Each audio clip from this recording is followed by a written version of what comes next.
Faculdade de Publicidade e Propaganda. Como é que foi esse meu primeiro semestre? Quais foram as matérias que eu peguei? Dá pra achar trabalho nessa área? Qual é a minha opinião sincera no final de tudo? Oi, eu sou a Aline, ou Aline Arte, se você quiser chamar assim. Faço faculdade aqui em Salvador, na Unifax. Semestre passado, ou seja, no início do ano de 2024, foi o meu primeiro semestre fazendo faculdade na vida. Eu saí do ensino médio e vim pra cá pra Salvador pra fazer faculdade. Nesse primeiro semestre, a gente tem 3 matérias obrigatórias: comunicação integrada, imagem e identidade visual, vida e carreira. Eu pretendo fazer um vídeo pra cada matéria sozinho, porque todas elas dá pra desenvolver muito assunto e tem muitas imagens, tem muitos trabalhos que eu gostaria de mostrar mais detalhadamente, explicar o processo publicitário por trás disso. Mas vamos lá. A primeira matéria é comunicação integrada. Contextualizando vocês, lá na Unifax funciona assim: a gente pega 2 matérias por semestre, cada uma dessas matérias tem 2 professores. Um professor que vai dar aula teórica e um professor que vai fazer a prática daquela matéria. Então, na teoria, se você for analisar bem, 2 matérias viram 4, porque são 4 professores diferentes. Então, quando eu falar, tipo assim, o teórico e o prático, é a mesma matéria, a mesma nota, mesmo tudo, só realmente muda a dinâmica do professor. A primeira matéria que eu tive contato foi uma chamada comunicação integrada. Nessa matéria, bem por cima, a gente viu alguns tipos de comunicação: interno, administrativa e mercadológica. A gente também viu cultura organizacional, identidade corporativa e o ecossistema de uma marca. Falando em estudo de caso e falando em trabalhos, a gente teve 2 estudos voltados para a Fiat, para a marca de carros Fiat, e eu selecionei o trabalho final, digamos assim, que é o que a gente fez uma apresentação e desenvolveu mais, que foi o estudo de caso do Fiat Cinco. Cá pra nós brasileiros, Fiat 500, que é aquele carrinho pequeno, super viral do TikTok. E a proposta basicamente é: esse carro é a cara do Brasil. Esse carro é a cara de você, brasileiro. E a gente tinha que desenvolver uma campanha publicitária pra Fiat pensando nisso. Carro que é a cara do Brasil. Só que a gente tinha a opção de concordar ou não concordar com isso. Tendo em vista que, quando a gente trabalha no mercado de verdade, a gente não tá ali pra dar a nossa opinião pessoal, eu e meu grupo escolhemos seguir a favor, concordando com a proposta da Fiat, de que sim, o Fiat 500 é um carro que é a cara do brasileiro. Mas a questão é, para você que pensa em fazer faculdade de publicidade e propaganda, esteja preparado para trabalhar com coisas que você não concorda. É óbvio que um carro minúsculo italiano não vai ser a cara do brasileiro, porque é um carro extremamente caro e um carro que cabe em poucas pessoas, ou seja, não condiz com a realidade brasileira. Mas você, publicitário, tem que saber lidar com isso. A gente foi muito elogiado pela professora nesse quesito de já ter esse olhar de se tocou a bola, a gente tem que chutar, independente se a gente concorda pessoalmente ou não com aquilo. Mas esse estudo de caso era realmente só uma atividade de classe, não foi uma coisa avaliativa de fato. E o trabalho final do semestre, a gente tinha que pegar uma marca soteropolitana, uma marca baiana, e fazer um rebranding. O que seria esse rebranding? A gente pegar uma marca que a gente enxerga que tem deficiências e a gente entrar em contato com aquela marca. Eu e o meu grupo escolhemos trabalhar com um restaurante chamado Chique Chique, que é daqui de Salvador, fica ali na região de Barris, e a gente trabalhou essa questão da identidade visual. Era um restaurante tipicamente nordestino, mas que não trabalhava a regionalidade no seu cardápio, esteticamente falando, não trabalhava a regionalidade no seu posicionamento, e entramos em contato com o dono, fizemos visita técnica, experimentamos a comida. Tem vídeo também no Instagram, também está passando aí na tela enquanto eu tô falando, o slide. No final do vídeo eu vou colocar todas as notas referentes às provas e ao trabalho final. Basicamente, comunicação integrada foi isso: a gente entender a importância da comunicação efetiva dentro de uma empresa. Não só da empresa com o público externo, mas a empresa dentro. Como é que esse dono se comunica com os funcionários? Como é que esses funcionários se comunicam com o cliente?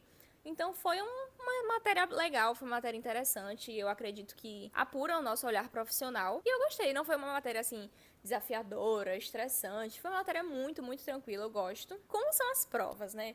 Eu tinha muito isso. Por quê? Lá na faculdade tem uma prova que ela é feita pelos professores, então junto ao professor do teórico e do prático para fazer uma mesma prova, e tem uma prova que é nacional, que é para a Unifax toda. Não negligenciei essa questão de estudar, porque assim, eu acho que muita coisa a gente aprende com as redes sociais, a gente aprende com a prática, mas tem coisas que a gente só vai aprender se a gente sentar a bunda e estudar. E eu acredito que se você quer ser um bom profissional, você não tem que se qualificar só na prática, você tem que se qualificar no estudo também. Tirei boas notas, graças a Deus. Tiveram algumas provas que eu fechei, não sei se foi nessa matéria, mas, por favor, se você for fazer comunicação, não pense que comunicação é brincadeira. Pelo contrário, comunicação é extremamente importante para tudo em todas as áreas. Não seja um profissional pela metade. Seja um bom estudante. Agora a gente vai pra matéria que com certeza mais me testou a paciência nesse universo. Foi imagem e identidade visual. Gente, que matéria boa! Juro pra vocês, o tanto que eu evoluí como profissional e como pessoa nessa matéria não tá descrito. Mas até eu chegar nesse nível de evolução espiritual, foi muito problema. Muito problema. Gente, problema no nível, tipo assim, 3 dias antes de entregar o trabalho final, imagine desmantelar um grupo, acho que era de 13 pessoas, virar 4 pessoas pra fazer um trabalho todo do zero. Num vídeo que eu for fazer sobre cada matéria, eu vou contar um pouco mais dessa história, mas pra hoje vocês ficam com isso. Por que essa matéria foi tão desafiadora? Porque, primeiro que falta experiência, eu acho que pra todo mundo. Primeiro semestre, enfim, né, tá todo mundo ali pra aprender. E a gente já pegou de cara. Pá! Rebranding do mercado modelo. Pra quem não é daqui de Salvador, pra quem não é daqui da Bahia, o mercado modelo é um mercado municipal extremamente importante pra cidade, pra história. Ele é um mercado de artesanatos e ele fica bem no centro histórico da cidade. Então, todos os turistas que chegam, eles sempre acabam passando, fica perto do elevador Lacerda, local muito importante e muito conhecido. Então, primeiro ponto. É um local extremamente conhecido, mas é um local extremamente sem identidade visual. Então a gente tinha milhões de informações possíveis e de formas de se seguir. Tirando essa parte do caos, vamos pra parte teórica da coisa. Na matéria teórica, com o professor teórico, que, gente, eu nunca tive tanto prazer de ir pra faculdade, ou melhor, de assistir aula na minha vida, quando foi pra ter aula prática e teórica.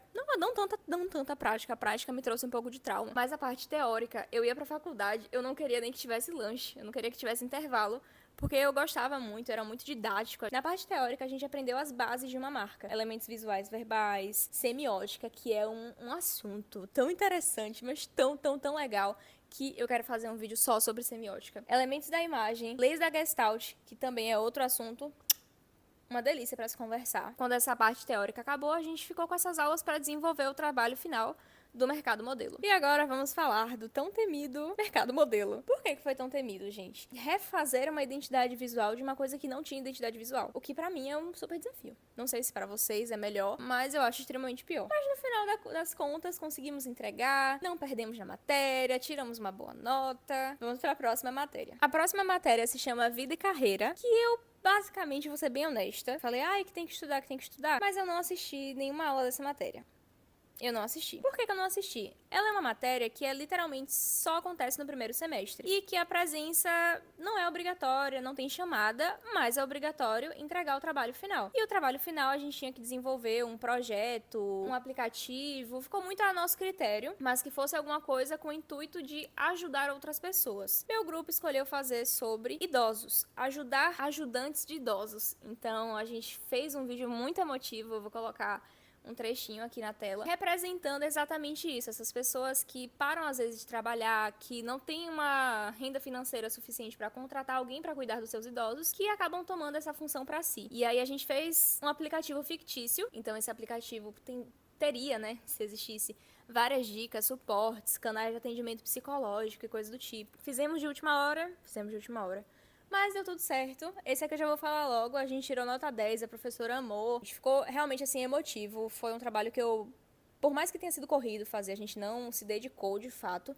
Foi uma coisa que eu gostei, sabe? Eu realmente gostei muito. Acabamos as matérias de primeiro semestre, realmente. A gente só teve isso. E agora vamos falar sobre as atividades extracurriculares. Nesse semestre, eu fiz 2 atividades extras. Uma foi um curso de extensão OOH, que significa Out of Home, ou fora de casa, ou outdoor, ou para fora da porta. Tudo que se refere àquilo que vemos de propaganda e de publicidade era um curso para a gente aprender os princípios e as funções de aplicativos de edição. Então, nele a gente aprendeu a mexer no Photoshop e mexer no Illustrator. Foi um curso de extensão que eu achei, assim, extremamente necessário eu ter feito justamente no primeiro semestre. Foram, acho que 4 semanas de aula, uma aula por semana. E hoje em dia, se você me der um Photoshop, eu sei o que eu tô fazendo. Minha dica para você, calouro, pega uma matéria assim, que você realmente pode nem trabalhar com design, Mas vai que pinta, vai que aparece, né? Você também não vai estar alheio à situação. No TikTok e no Instagram, tem vídeos meus mostrando essa rotina e mostrando um pouquinho das aulas. Eu filmei, mostrei alguns comandos, algumas coisas que eu aprendi. Vou deixar aqui a capa do vídeo pra vocês procurarem. Vou também deixar o link na descrição. E o último, não é um projeto de extensão, é uma atividade do CAPS, eu diria, que se chama Jornada Social Media. A gente chegou lá 10 horas da noite, saiu 10 horas da manhã do outro dia, por livre e espontânea vontade. Difícil de acreditar, né? O Jornada Social Media, junto com o Camarote Salvador, trouxe a experiência da gente viver intensamente como seria trabalhar numa agência de publicidade num cenário fictício, né? Lógico. Como é que funcionou isso? A gente tinha que desenvolver como seria o Camarote Salvador em 2030. A gente tinha diversas tarefas que tinham cronômetro, tinham tempo pra ser entregues. Então, de meia-noite até meia-noite e meia, a gente tinha que fazer um brainstorm e mandar. Se você não manda, você já é desclassificado. E aí, começa o problema. E eu sou do interior. Eu nunca fui pro Carnaval de Salvador. Então, foi um tema que eu não me conectei. Eu não tinha nenhuma vivência pra falar assim, não sei o que lá. Não tive, sabe? Nem eu e nem a minha dupla. E assim, eu aproveitei, foi uma experiência boa e tal, mas eu não, vivi o Jornada Social Media tanto assim, porque de fato algumas etapas a gente não conseguiu entregar e no final a gente não teve um trabalho, assim, de conclusão, justamente por não conseguir se relacionar com o tema. Mas tem vídeo, tanto no TikTok como no Instagram, também vou colocar a foto, vou colocar o link aqui na descrição, pra vocês verem, em tempo real, cronologicamente falando. Foi muito bacana a experiência, eu recomendo para todo mundo que é da Unifax, inclusive para quem não faz, cursos de comunicação, essas atividades de extensões e esses projetos, eles são liberados para os alunos. Recomendo que você faça, porque é uma experiência única mesmo. Literalmente, eu acho que não tem nenhuma outra experiência, mesmo que você trabalhe com agência, com show e coisa do tipo, não vai ser a mesma coisa de viver essa maluquice. E assim foi o meu primeiro semestre de publicidade e propaganda. Eu amei e amo muito o meu curso. Eu vou falar agora sobre as notas de cada matéria. Como eu falei em comunicação integrada, eu não achei que foi uma matéria difícil. Na primeira avaliação, que são os professores que nos dão aula, que fazem, eu tirei 27 ou 2,7 de 30. Na segunda avaliação, que é nível nacional, tirei 24 de 30. E no trabalho final, fechamos! Ou seja, 40 de 40. Em imagem e identidade visual, eu me orgulho porque eu estudei muito, gente, de verdade. Eu estudei com muito prazer. Não foi um estudo, assim, cansativo e desgostoso. Eu gostei de ter estudado e me dedicado. Eu fechei a primeira prova, que foi a prova que o professor fez, então 30 de 30. A segunda prova nacional, eu tirei 27 de 30. E o trabalho final, tirei 34,40 de 40. E a matéria de vida e carreira, nós fechamos esse trabalho. Minhas notas, eu acredito que foram bem boas. Eu, em alguns momentos, me questionei se eu de fato passaria, principalmente em imagem e identidade visual, porque foi bem desafiador, mas valeu cada minuto e cada estresse, eu não me arrependo nem por um segundo de ter vivido essa experiência, e eu recomendo a todo mundo que gosta dessa área de comunicação que faça. Se você se identifica com isso, tenta a sorte. Publicidade e propaganda é um leque para todas as áreas do mercado de hoje. Então, respondendo à pergunta que vocês sempre fazem, Aline, é difícil achar emprego nessa área? Não é difícil achar emprego em publicidade e propaganda. Tanto para quem mora no interior e veio para a capital e fica indo e voltando, consegue achar emprego. Por que eu falo isso? Durante as férias, foram poucos os dias que eu não trabalhei como freelancer, e quando eu voltei pra cá, pra Salvador, eu já tinha participado de alguns processos seletivos, comecei a trabalhar em uma clínica de odontologia com um salão de beleza. Então não tenha medo, não falo só por mim, falo também pelas minhas colegas e pelas pessoas que eu vejo à minha volta.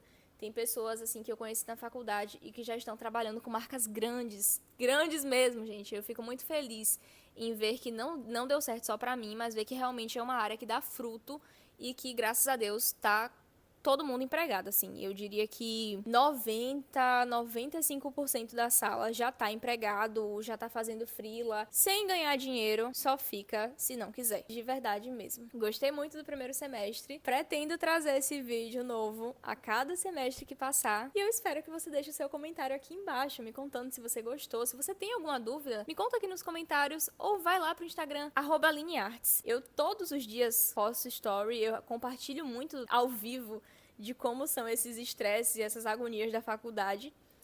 E tô te esperando!